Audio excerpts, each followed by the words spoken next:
नमस्कार, आप देख रहे हैं ग्रेट जंप वर्चुअल। मैं पंकज खजूरिया। द कश्मीर फाइल्स आपने देखी होगी, उसमें नीलकंठ गंजू जो जस्टिस हैं उनकी निर्मम हत्या कर दी जाती है। और इसके साथ ही मैं बात करूं, कश्मीरी पंडित समुदाय जो 90 के दशक में वहां से माइग्रेट होकर जम्मू व हिंदुस्तान के अलग अलग हिस्सों में चले गए, लेकिन एक बड़ी जो पहल है सरकार द्वारा की जा रही है कि इन सारे केसेस को दोबारा खोला जा रहा है। परंतु कश्मीर द्वारा इस केसेस को खोलने के उपलक्ष्य में एक प्रेस वार्ता की जाती है। क्या कुछ कहते हैं जानने की कोशिश करेंगे। डॉक्टर अजय चरंगू हमारे साथ है, वह उनकी पूरी टीम है। सर, आज की प्रेस वार्ता का मुख्य ऑब्जेक्टिव क्या था? कि ये नीलकंठ गंजू की हत्या के बारे में नई इंक्वायरी करने के लिए जो सरकार ने अभी एक पहल की है, उसके बारे में हमने कहा। और चूंकि यह कहा जा रहा है, लिखित रूप से हमारे कहीं सामने नहीं है कि भाई बाकी हत्याओं की भी इंक्वायरी होगी, ये तो अभी शुरुआत है। तो हम भारत सरकार को निवेदन करना चाहते हैं, तो पहले वो उनकी जो पॉलिसी है कश्मीरी हिंदुओं के बारे में, जो पॉलिसी डिनायल ऑफ जीनोसाइड पे निर्धारित है, उसको पहले निरस्त करें। जीनोसाइड को माने प्राइमा फेशी की वहाँ पे घटना घटी है। अगर सरकार इंक्वायरी करने जा रही है तो कहीं ना कहीं इस बात के ऊपर उसका बेस बनाया होगा तभी इंक्वायरी। मुझे नहीं मालूम है। देखिए, मुझे ये नहीं मालूम है कि वो क्यों कर रहे हैं इंक्वायरी।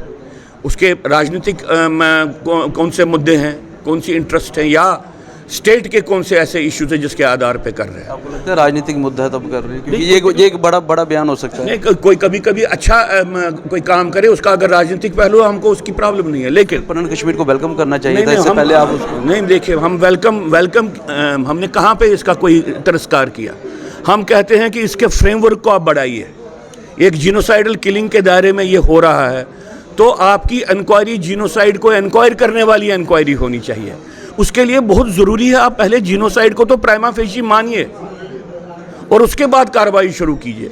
क्योंकि हमारा मानना है, हमारा यह अनुभव है, अभी तक भारत सरकार की पॉलिसी डिनायल ऑफ जीनोसाइड की पॉलिसी रही है।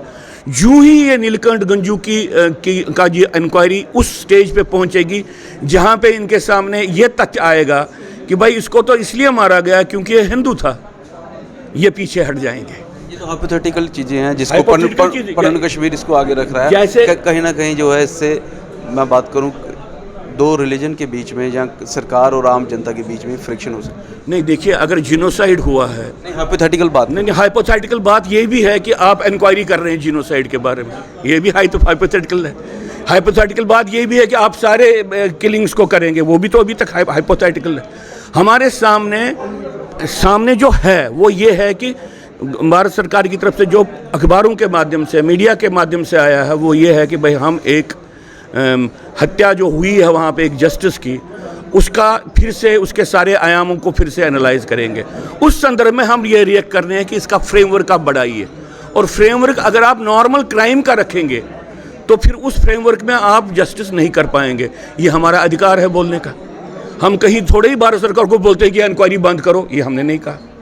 हम भारत सरकार को जो हमारा अनुभव है उसके आधार पे अपनी एक प्रतिक्रिया दे रहे हैं। हम उनको कहते हैं कि एक जीनोसाइड हुआ है, इसको मानिए, जीनोसाइड का कानून लाइए और जीनोसाइड के तहत एक इंक्वायरी कीजिए। डॉक्टर चरंगू, आपने हमेशा कश्मीरी पंडित समुदाय की आवाज़ को आगे रखा है। कल एक बड़े बयान में जब डॉक्टर फारूक अब्दुल्ला बोल रहे थे तो वहाँ पर भारतीय जनता पार्टी के लीडर ने कहा कि हमने पिछले 10 साल में कश्मीरी पंडित की जो ज़मीन जगह वहाँ पर घेर रखी थी गलत तरीके से, जहाँ मजबूरी में उन्होंने बेच रखी थी, वो वापस करवाने में हम सफल हुए हैं। हालांकि उन्होंने ये नहीं गिनाया कि कितने कश्मीरी पंडित बसाए हैं। इस रिएक्शन को कैसे दें? कि भारत सरकार, देखिए, ये फिर बन जाता है ना, भारत सरकार ने ये कहा कि हमने 6000 एम्प्लॉयमेंट की, ये डिसीजन उनका नहीं था। भारत सरकार ने कल को ये कहेगी कि हम जगती कैंप हमने बनाए, ये इन्होंने नहीं बनाया। भारत सरकार ने एनक्रोचमेंट की कार्रवाइयों को लेकर कुछ कदम उठाए, सिर्फ कश्मीरी हिंदुओं के लिए नहीं, बाकी लोगों के लिए भी। लेकिन जो वो एनक्रोचमेंट के कदम है वो हाफ हार्टेड हैं, उसमें कोई स्ट्रक्चर्ड पॉलिसी नहीं है। हाफ हार्टेड से क्या समझते हैं? हाफ हार्टेड से मतलब है कि मान लीजिए हमारी टेम्पल प्रॉपर्टीज़ हैं, श्राइन्स हैं, सेलिंग आउट प्रोसेसेस वहाँ पे चली हैं, क्या वो सारे को निरस्त कर देंगे कि इस डेट के बाद जो कुछ भी हुआ हम उसको प्रीवियस स्टेटस को पे लाएंगे? इस पे चर्चा तो खुली ना, स्टेप बाय स्टेप तो हो सकता है। चलिए ठीक है, मैं अगर वो उस दिशा में जा रहे हैं, हम थोड़ी यहाँ पे उनके हुई नहीं, अगर उसमें भी कोई पेशरफ्त नहीं हुई, जो वो आप बोल रहे हैं उसमें भी कोई आगे नहीं, वो वैसे ही हुआ कि हमने किया और फिर हम पीछे हट गए। ये ऐसी ही सिचुएशन है। अब बात यह है कि अगर मान लीजिए स्पेसिफिक, अभी मान लीजिए सरकार के सामने, सरकार के कब्जे में जो कश्मीरी हिंदू प्रॉपर्टी है, उसके लिए उनकी क्या योजना है, क्या उस पर उन्होंने कभी पे सोचा है? तो ऐसी बहुत सी बातें हैं हम जहाँ पे सरकार कोई मदद करेगी उसको कहीं पे नकारेंगे नहीं, लेकिन सरकार को चेताने से कि भाई आपकी पॉलिसी में ये प्रॉब्लम है, उससे हम घबराएंगे। सीएम डॉक्टर फारूक अब्दुल्ला ने कहा कि पिछले 10 साल में 2 भी कश्मीरी अगर आपने बसाए उनका नाम बता दीजिए, जबकि मैंने काफ़ी ज़्यादा बसाए हैं। इस बात को कैसे देखें? उनके समय में ही जिसको कहते हैं बैकलैश मैसेकर्स हुए, वो मान रहे हैं, वो कह रहे हैं कि मेरे खुद के मिनिस्टर्स जो हैं, उनको पहले तो माफ़ी मांगनी चाहिए कि उन्होंने जब ये कहा कि जगमोहन के कहने पे निकले। देखिए ये राजनीति जो हो रही है इसके संदर्भ में, नेशनल कॉन्फ्रेंस एक बात कह रहा है, बीजेपी दूसरी बात कह रहा है, और सारी बातें एक दूसरे के साथ इसलिए मिलती हैं कि सब लोग बेसिकली बेसिक इशू को नकारना चाहते हैं। फारूक अब्दुल्ला के टाइम पे मैसेकर्स हुए हैं, क्या उन्होंने कोई इंक्वायरी की उन मैसेकर्स की? मैंने बसाया इनको वापस रिहेबिलिटेट। देखिए अगर आप अभी आपने 29 किलिंग्स के बाद वहाँ से लोग निकल के आए, आपने उनको बोला कि आपकी तनख्वाह बंद करके आप जाओ वापस, वहाँ पे वो वापस गए, आपने उनके लिए ऑर्डर्स निकाले, आप अपने कैंप तक ही सीमित रहो केज्ड बर्ड्स की तरह। ये पॉलिसी है, पॉलिसी बसाने की नहीं है। हम ना तो टूरिस्ट हैं, ना तो वहाँ पे केज्ड बर्ड्स है किसी चिड़ियाघर के। आखिर सवाल रहेगा, 370 एब्रोगेशन की आपने बहुत जोर शोर से रहनुमाई की थी कि एब्रोगेट होना चाहिए, अब एब्रोगेट हो गया, सरकार कहती है वहाँ पे जो है वो शांति भी स्थापित है। आपको लगता है? जब हम एब्रोगेट की बात की, हमने कहा कि ये अभूतपूर्व कदम है।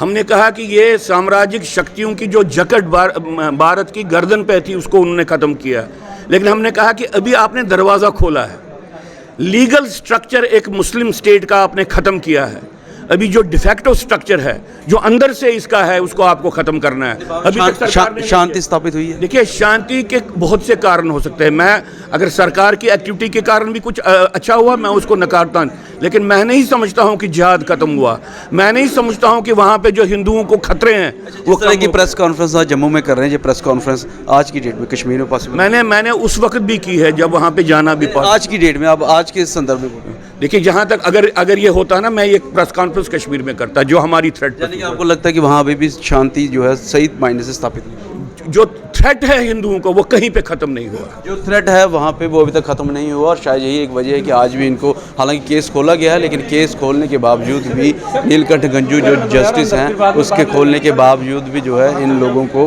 पूरा विश्वास नहीं है। बहरहाल आप इस मुद्दे को किस तरीके से समझते हैं अपनी वैल्यू राय जरूर कमेंट सेक्शन में रखिएगा, वीडियो को लाइक व शेयर करना ना भूलिएगा। अगली अपडेट के लिए जुड़े रहिए मेरे साथ। कैमरा सिंह के साथ मैं पंकज मीरी। जय हिंद।